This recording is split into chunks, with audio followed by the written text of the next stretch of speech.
Bonjour à tous et bienvenue dans cette édition du Grand JT des Territoires sur TV5 Monde et sur vos chaînes régionales et locales. Voici les titres de l'actualité. Nouvelles restrictions et la vaccination pour seul horizon. Pour contrer le Covid-19, associations et médecins se mobilisent pour vacciner les plus fragiles. Reportage dans l'Aube et en Gironde avec nos partenaires de Canal 32 et de TV7. Et si les containers, d'habitude transporteurs de marchandises, devenaient des piscines mobiles et abordables? C'est le pari fou mais réussi d'un entrepreneur dans les Vosges que nous fera découvrir les rédactions de Via Vosges. Eux ne connaissent pas la crise, les gîtes et les chambres d'hôtes connaissent un succès fulgurant dans le contexte actuel, et notamment les plus insolites d'entre eux que nous ferons découvrir la chaîne Via Moselle TV. Et puis à la fin de ce journal, nous vous raconterons l'histoire de femmes, d'hommes, de familles qui ont connu l'exode après l'invasion de la France par l'Allemagne en 1940. Un travail de mémoire rendu possible par nos confrères et partenaires de l'Aisne Nouvelle. Pour commencer ce journal, alors que les mauvaises nouvelles s'accumulent ces derniers jours sur le fond de l'épidémie et que les restrictions sont désormais étendues à l'ensemble de la métropole, la vaccination, elle, tente tant bien que mal de s'accélérer. Dans l'Aube, vous allez le voir, collectivités et préfectures se sont coordonnées pour mettre en place des points de vaccination éphémères en milieu rural. Ceux-ci sont dédiés aux plus de 75 ans en perte d'autonomie. La vaccination se fait sur inscription après l'envoi d'un courrier aux personnes concernées. Les précisions de la rédaction de Canal 32 dans l'Aube sur place. 2600 seniors aubois en perte d'autonomie ont été recensés. Pour ceux âgés de plus de 75 ans et non vaccinés, le département a coordonné la mise en place d'un centre de vaccination itinérant. Des seniors qui viennent en déambulateur avec des cannes, on en a eu avec des bouteilles d'oxygène, on en a eu aussi en brancard. Donc c'est vraiment des gens qui ont des soucis de santé ou qui sont en perte d'autonomie. Cette structure itinérante sera redéployée ici, à Brienne-le-Château, d'ici 4 semaines afin d'effectuer la deuxième injection du vaccin Pfizer. Étalée de la mi-mars à la mi-mai dans 5 communes du département, cette opération a nécessité la coordination entre services de l'État, intercommunalité et département. Les publics auprès desquels il y a l'aide personnalisée à l'autonomie, donc le département a assuré le contact avec les personnes et ensuite il y a toute une logistique à mettre en œuvre. La communauté de communes dispose d'un transport à la demande, donc le transport Tinéa, qui est à disposition de tous les habitants qui n'ont pas de moyens de locomotion pour venir ici. Est-ce que je peux piquer? Moi c'est déjà fait. Ah bah voilà. Cette expérience renforce la coordination et prépare à la montée en puissance de la vaccination auprès d'un public plus large. Les personnes les plus dépendantes, immobilisées chez elles, ne sont pas oubliées. Pour les personnes qui sont alitées, qui ne peuvent plus du tout se déplacer, on a mis au point un dispositif où là on va vacciner à domicile. C'est encore plus complexe puisque vous connaissez aussi les contraintes de manipulation du vaccin Pfizer. Nous, l'objectif, c'est d'essayer de passer de moins de 50 jusqu'à 60, voire 70, 80% de plus de 75 ans vaccinés. Sur les 40 000 aubois de plus de 75 ans, la moitié sont vaccinés.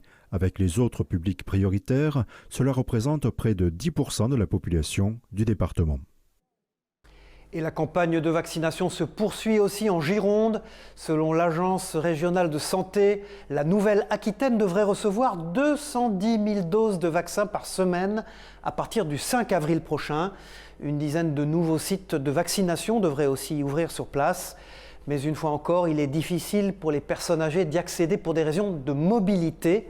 C'est pour cette raison que l'association SOS Médecins se rend directement dans les EHPAD pour vacciner les résidents, comme vous pouvez le voir sur ces images de la rédaction de TV7, la chaîne du groupe Sud-Ouest.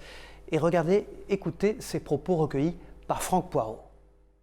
Dans la logique, initialement, c'était les médecins qui devaient vacciner. Mais le problème avec le Pfizer, c'est cette logistique de gestion de la chaîne du froid qui effectivement complexifie pour le médecin généraliste dans son cabinet de consultation la prise en charge de ses patients avec ce type de vaccin.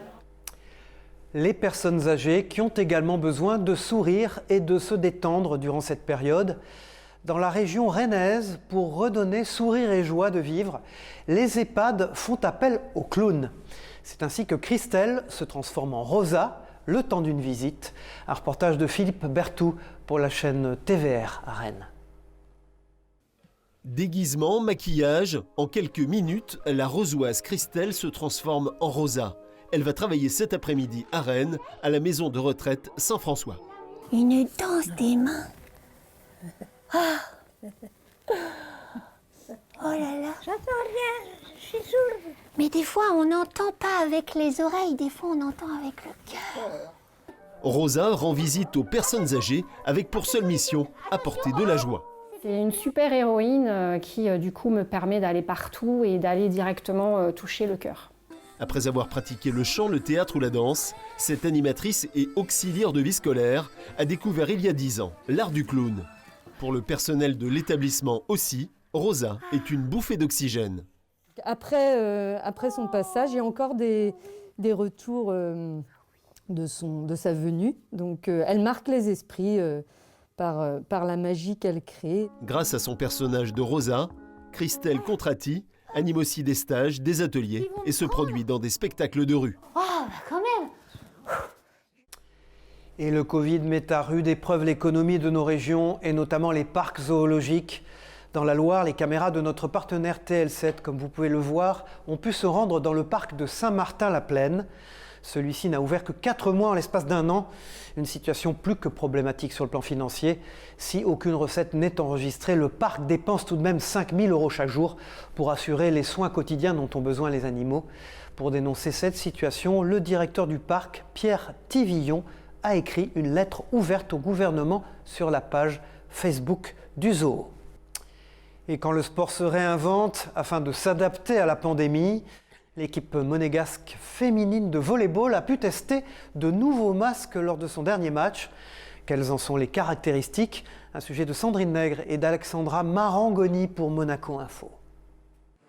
À réduire au maximum la gêne occasionnée par le masque sur un joueur lors d'un match, mais tout en respectant les règles sanitaires. Voici l'objectif de ce nouvel élément en phase de test. Mercredi soir au stade des Moneghetti, les volleyeuses monégasques et laurentines s'apprêtent à débuter leur match du côté rouge et blanc avec ce nouveau masque en question. Le but de ce masque est de permettre une grande respirabilité, c'est-à-dire de pouvoir avoir des efforts intenses sans être asphyxié. On est en train de mener des tests avec l'Institut Biscord de Sofia Antipolis, avec le professeur Oswirs, pour calculer tous les effets que le masque a sur le corps. Les résultats de ces tests seront connus prochainement, affaire à suivre donc. Et ces masques étaient portés au cours de ce match qui opposait les joueuses de l'AS Monaco Volley à celles du Stade Laurentin. Peu d'enjeux, mais Monaco s'est imposé à domicile, 3-7 à 1. Match retour, puisqu'à l'aller, Monaco avait été battu. La saison aura donc été marquée par un verbe, s'adapter, match reporté, suspicion de cas, gestion des mesures sanitaires, mais de la vie générale, le plus dur aura été de jouer sans le soutien et l'appui du public. Et puis à Marseille, les autorités ont décidé de passer la vitesse supérieure face aux rodéos qui nuisent et empoisonnent la vie des habitants de la ville. 33 motocross et quads ont ainsi été détruits devant les caméras de nos confrères de la Provence. Un signal fort et impressionnant, comme vous pouvez le voir sur ces images. Au total, depuis près d'1 an, ce sont 84 motocross et quads qui ont été saisis par la préfecture de police de Marseille. Et l'heure des cloches a sonné en ce week-end de Pâques. Une formidable nouvelle, bien sûr, pour les fans de chocolat. Dans les Hauts-de-France, Pâques rime avec solidarité. Là-bas, l'association d'insertion Le Chênelet s'est dotée d'un atelier consacré à la chocolaterie. Ces derniers jours, le rythme de production s'est bien entendu accéléré. Un reportage dans les Hauts-de-France de nos partenaires de WEO, la chaîne de la Voix du Nord. Regardez. Mendiant au chocolat noir ou au chocolat au lait, boucher, ganache, spéculoos, ou traditionnel œuf, lapin et poule, c'est la dernière ligne droite pour leur fabrication. Dans l'atelier du Chênelet, Amélie et Sabrina, toutes les deux en contrat d'insertion, préparent les derniers moulages pour Pâques. Ici, on fabrique du chocolat certes, mais du chocolat solidaire. Cette activité, c'est un tremplin vers autre chose, un emploi ou une formation. Nous, ce qu'on essaye de faire, c'est d'avoir quelque chose qui va leur permettre de se valoriser, de reprendre confiance, et puis que ce soit par du chocolat, par de la production, transformation alimentaire, de la production de citronnade ou toute autre activité. Toutes ces activités-là servent de se remettre en route, et puis derrière décrocher et un diplôme et un emploi à la clé ou une formation diplômante. Les personnes peuvent rester ici jusqu'à 2 ans. Elles sont accompagnées pour bâtir un projet, car l'idée n'est pas de devenir chocolatier. Ce passage par le Chenley doit être une passerelle pour reprendre confiance ou se sentir valorisé, par exemple. Je suis arrivée ici tout de suite en chocolaterie. Et déjà, on adore le chocolat forcément. Et le fait de fabriquer le chocolat de A à Z, c'est vraiment quelque chose de valorisant. Vraiment, c'est très gratifiant de savoir faire ces choses-là, en plus du reste d'un cursus à côté. Voilà. L'an dernier, une demi-tonne de chocolat en produit fini a été réalisée ici, une activité qui a un potentiel de croissance. C'est quand même une activité qui a maintes facettes, qui peut apporter plein de choses, aussi bien aux personnes qui encadrent qu'aux salariés. Allier l'utile à l'agréable, c'est un peu l'objectif de cet atelier d'insertion, une expérience gourmande et formatrice donc. Pâques, c'est aussi toute une série de traditions pour les chrétiens du monde entier. Le dimanche des Rameaux, notamment, se déroule une semaine avant Pâques et marque l'entrée dans la Semaine Sainte. Une tradition célébrée, bien entendu, en Corse, comme vous pouvez le constater sur ces images de Via Telepaese. Sur l'île de Beauté, cette journée est marquée par la bénédiction des crocette, ces petites croix faites de palmes tressées en forme de poissons, d'étoiles ou d'animaux. Voilà des images de Via Telepaese, je vous le disais. L'actualité nous l'a rappelé cette semaine avec le canal de Suez. Des millions de containers sont utilisés chaque année sur les mers pour transporter toutes sortes de marchandises. Alors quid de leur fin de vie? Si la plupart finissent au rebut, certains peuvent être transformés en logements et d'autres, mais oui, en piscines. Une jeune entreprise dans les Vosges s'est spécialisée dans cette activité, alors que le secteur de l'aménagement de piscines classiques ne parvient plus à satisfaire la demande. Elle a explosé depuis le premier confinement. Reportage sur ces piscines containers de Marie-Danielle Rogovitz et d'Hélène Leplat pour Via Vosges sur place. Regardez. Le travail de l'acier, c'est sa spécialité et la base de sa reconversion professionnelle. Julien, fils de chaudronnier, après une carrière dans la station de ski de Ventron, qui a fermé définitivement ses portes par manque de neige, a décidé de plonger dans un nouvel univers, créant à Ferdru sa société de transformation de containers maritimes en piscine. Tout est fabriqué à l'atelier ici, donc le gros avantage c'est qu'on arrive chez les gens, on prévoit une date de livraison. Si on arrive à passer en camion. Et du coup, la piscine, elle est livrée le matin à 10h et le soir à 17h, elle est en eau. Les containers ont fait le tour du monde. Des containers en acier résistants. Julien les renforce avec une peinture thermolaquée et appose à l'intérieur un revêtement étanche. C'est de la membrane armée qu'on peut trouver comme un peu le même genre qu'on met en toiture, sur du toit plat. On soude le PVC. Et du coup, oui, on a fait une formation avec des professionnels, forcément, qui nous ont montré toutes leurs petites techniques.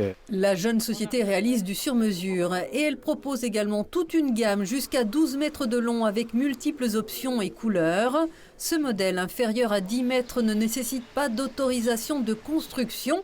Julien fait aussi appel à des entreprises locales, la scierie de Ferdru pour les revêtements en bois. Autre atout, la mobilité du produit fini.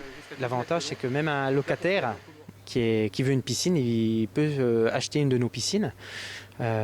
S'il veut racheter un jour une maison, il peut prendre sa piscine. Il peut partir avec sa piscine, c'est facilement transportable. Des piscines dans des containers qui séduisent. Après une première livraison, le jeune entrepreneur vosgien a déjà une dizaine de devis en cours. Comptez 3 semaines de fabrication, prix d'un modèle standard, environ 13 000 €. Regardez maintenant ce reportage insolite, un habitat pour développer le tourisme et préserver la biodiversité. Depuis quelques semaines, à Gruissant, dans l'Aude, de curieuses maisons flottantes arrivent au port. Il s'agit de la mise en place du tout nouveau projet d'habitat flottant, dormir au-dessus de l'eau avec une vue sur le port. Un reportage d'Alexis Martinez pour Via Occitanie. Regardez. Ah, c'est bon. Une maison volante qui se pose dans l'eau, à Gruissant, dans l'Aude. Voici la mise en place du tout nouveau projet d'habitat flottant. Ici est donc construit un village-hôtel de plein air. L'idée, c'était de se dire comment on peut allier la destination, son attractivité et la croissance économique de son port de plaisance. Et c'est là qu'on a pensé à l'hébergement flottant. Et on a eu l'idée de se dire on va faire un petit village, les îlots flottants de Gruissant, dans le port. Car aujourd'hui, l'objectif est d'attirer une nouvelle clientèle. Qui reste plus longtemps, qui viennent sur l'allongement de la saison et qui viennent passer un séjour expérientiel où ils vont pouvoir, parce que les réseaux sociaux aujourd'hui ça compte beaucoup dans la communication, raconter leur histoire, raconter leurs vacances sous un autre angle. Ces habitations ne sont pas fixées, elles réagissent comme un bateau et sont même équipées d'un petit moteur afin de pouvoir être déplacées, pourvu qu'il y ait un raccordement électrique et en eau. Cette méthode permet d'éviter la création de plateformes en béton et ainsi être plus écologique et respectueux de la biodiversité du port de Gruissant. Sous les lodge-boats, on a équipé avec la société Écocéan, on a équipé les lodge-boats de bio-hut qui sont des casiers qui favorisent la reproduction des poissons en permettant aux petits poissons de venir se nourrir et de grossir tranquillement à l'abri des gros. Donc là, nous sommes à bord du nouveau lodge-boat modèle Family 2 chambres, la chambre de lit. Là, vous avez la chambre avec un grand lit, vous avez les salles de bain. Un projet à 2 millions d'euros pour l'office de tourisme, comptez 90 à 220 € la nuit et surtout de ne pas avoir le mal de mer. Tourisme toujours avec un zoom cette fois-ci sur un secteur qui pendant cette crise sanitaire tire son épingle du jeu, les gîtes et les chambres d'hôtes. En Moselle, les réservations sont au plus haut et notamment les hébergements insolites dans une bulle ou sur une péniche comme vous allez le voir avec ces explications de Jean Milon pour Via Moselle TV. Regardez. Et si vous veniez passer la nuit dans une péniche bercée par l'eau ou encore à la Belle Étoile dans un dôme? Depuis un an malgré la crise, ce type d'hébergement dit insolite connaît d'énormes succès et c'est pour cette raison qu'ici on a décidé récemment d'installer cette demi-sphère. On a prévu un poêle à peler pour les soirées fraîches et puis pour pouvoir le proposer tout au long de l'année en fait. Une petite table avec des chaises ici, de manière à pouvoir prendre le petit déjeuner avec la vue sur la nature. En plein travaux, difficile de s'imaginer le résultat. Pour cette structure, confectionnée dans un atelier alsacien, Nadège a dû débourser près de 8 000 €, un investissement à hauteur de la demande conséquente. C'est important, les gens ont vraiment besoin de prendre l'air, de couper. Certaines personnes n'ont pas la possibilité, sont en appartement, en ville. Quoi de mieux que quelque chose d'original? Une nuit qui sort de l'ordinaire, isolée loin des foules, en plein milieu des champs. Et en plus de ça, en très bonne compagnie. Pour cette escapade, il vous faudra débourser 120 €. Si vous préférez l'air marin, vous trouverez peut-être votre bonheur à 2 pas de chez vous. On est dans la timonerie et c'est l'accès pour la chambre d'hôte. Donc les gens accèdent par ici et c'est un côté très tradi en fait que les gens aiment bien. On rentre avec, on a la barre, on a encore la VHF, les commandes des gaz, tout fonctionne, hein, c'est un bateau qui fonctionne. Ici, Samuel n'a pas eu un week-end de répit depuis bien longtemps. La chambre d'hôte, grâce à son univers, cartonne. Il y a une clientèle pour ces hébergements insolites. Une clientèle qui est depuis quelques mois beaucoup plus locale et qui réserve de courts séjours, d'1 ou 2 nuits. Cette fois, il faudra compter environ 90 €. Le prix à payer pour prendre le grand large et s'offrir une parenthèse, loin de tout. Notre rendez-vous éco-région avec vous, à présent Michel Picot, bonjour. Aujourd'hui nous partons sur la Côte d'Azur pour découvrir une start-up très innovante avec ses lunettes de vue connectées et surtout intelligentes. Bonjour Cyril, bonjour à tous. Voici une start-up née à Nice et installée aujourd'hui à Sophia Antipolis.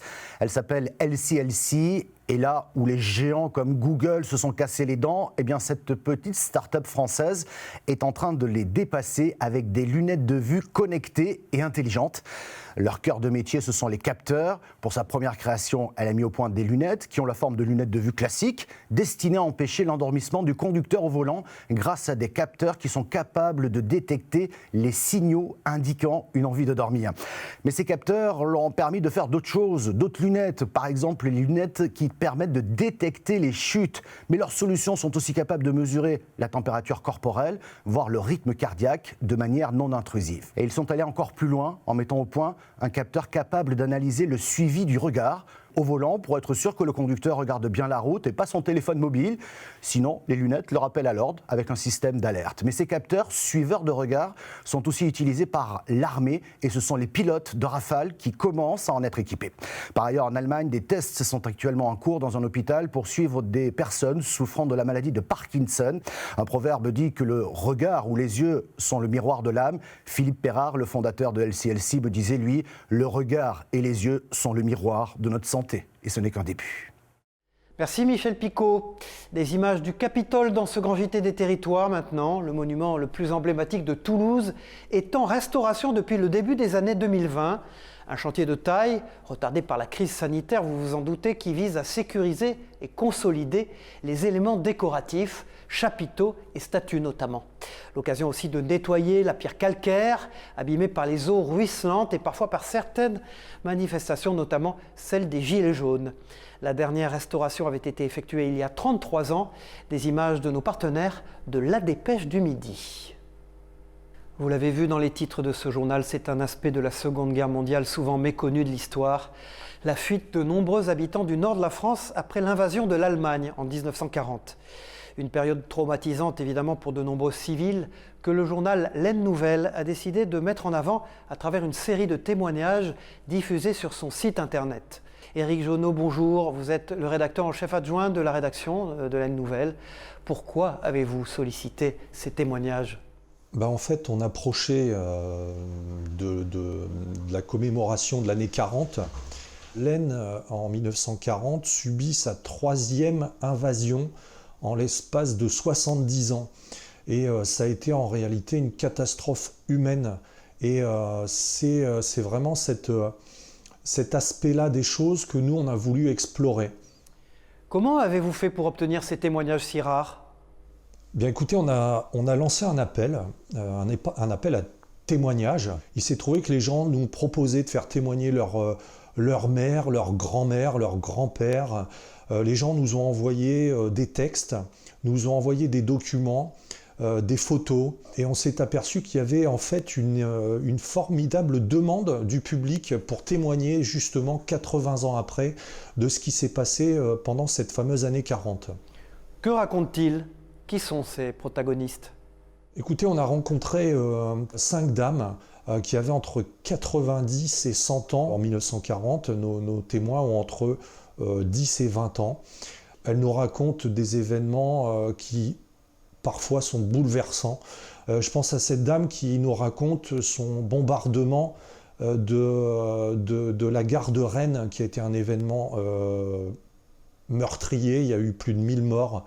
Elle s'est retrouvée avec son petit frère sous les bombardements de la gare de Rennes. Et son témoignage, j'en ai encore des frissons, il est vraiment bouleversant. Est-ce qu'à travers cette démarche, vous souhaitez immortaliser d'une certaine manière cette période de l'histoire de France ? Oui, on est très contents, nous on est très fiers à l'Aisne Nouvelle de contribuer, même modestement, à l'écriture de l'histoire de notre pays et en tout cas de notre département. On est allé chercher des témoignages dont on sait pertinemment qu'ils vont rester maintenant définitivement. Je vous avoue que j'aimerais beaucoup que ces vidéos soient reprises par le monde de l'éducation et de l'enseignement parce que c'est leur vocation d'être vues pour avoir des témoignages vivants, directs de cette terrible période. Merci Éric Jonot, vous êtes le rédacteur en chef de L'Aisne Nouvelle, partenaire du Grand JT des Territoires. Sachez par ailleurs que ces témoignages seront diffusés dans votre rendez-vous Territoire de France sur TV5 Monde.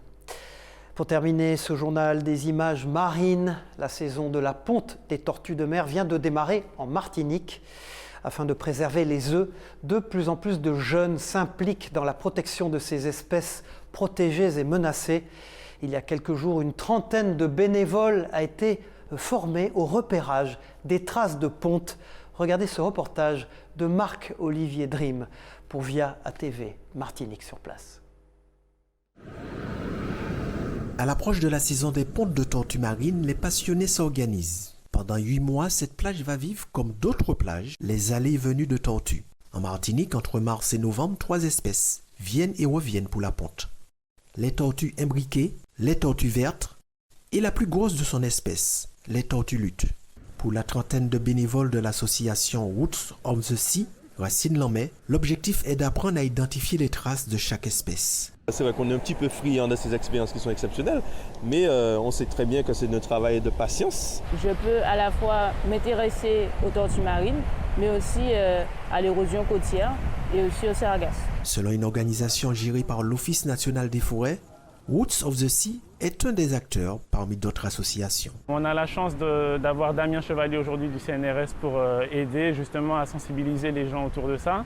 On a besoin d'un maximum de personnes qui puissent arpenter les plages pour faire ce relevé de traces de ponte et dont les données sont essentielles en fait à connaître un peu l'état des populations. Des missions qui doivent respecter un protocole de suivi de ponte spécifique. Savoir s'il y a eu des émergences ou non, donc des petits tortillons, des tortues qui sont aussi nées sur la plage. On prend la localisation géographique du nid, donc latitude, longitude. On note évidemment l'espèce, donc la lutte, la verte ou l'imbriquée. On indique aussi l'habitat de ponte, ce qui est très important. Pour ce chercheur, son bénévolat n'a qu'un but, la formation d'un plus grand nombre d'acteurs à la valorisation et la protection de ces espèces en voie de disparition. Voilà, c'est la fin de ce grand JT des territoires. Merci de nous avoir suivis sur vos chaînes locales et régionales ou sur TV5 Monde. On se retrouve bientôt pour une prochaine édition. Au revoir à tous.